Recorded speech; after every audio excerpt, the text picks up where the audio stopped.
जम्मू काश्मीरको पहलगाम क्षेत्रमा अप्रिल 22 को दिउँसो भएको एक आतंकवादी आक्रमणमा 26 जना नागरिकको ज्यान गएको छ। ती मध्ये 24 जना भारतीय र एक नेपाली नागरिक थिए। साथै 17 जना अन्य घाइते भएका छन्। यो आक्रमणले सम्पूर्ण देशलाई स्तब्ध बनाएको छ।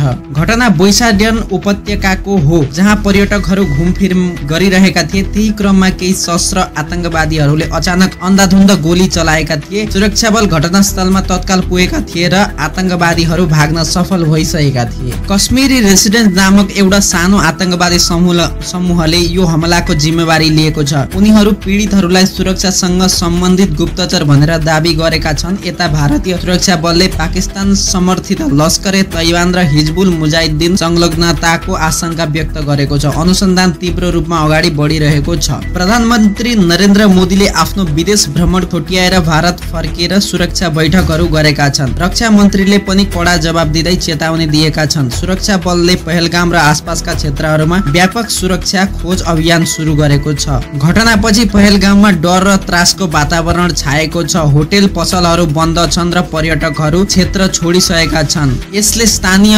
अर्थतन्त्रमा गम्भीर असर पार्ने देखिएको छ। अमेरिका, बेलायत लगायत देशहरूले घटनाको कडा निन्दा गरेका छन् र भारतसँग एक ऐक्यबद्धता जनाएका छन्। आक्रमण अमेरिका उपराष्ट्रपतिको भारत भ्रमणको क्रममा भएकाले अन्तर्राष्ट्रिय समुदायको ध्यान केन्द्रित भएको छ। यो आक्रमणले न केवल कश्मीरको शान्ति प्रयासलाई चोट पुर्याएको छ तर सम्पूर्ण भारतका लागि सुरक्षा चुनौती पनि कडा देखिएको छ। सरकारद्वारा दोषीमाथि कडा कारबाही हुने अपेक्षा गरेको छौं। News desk report, global express.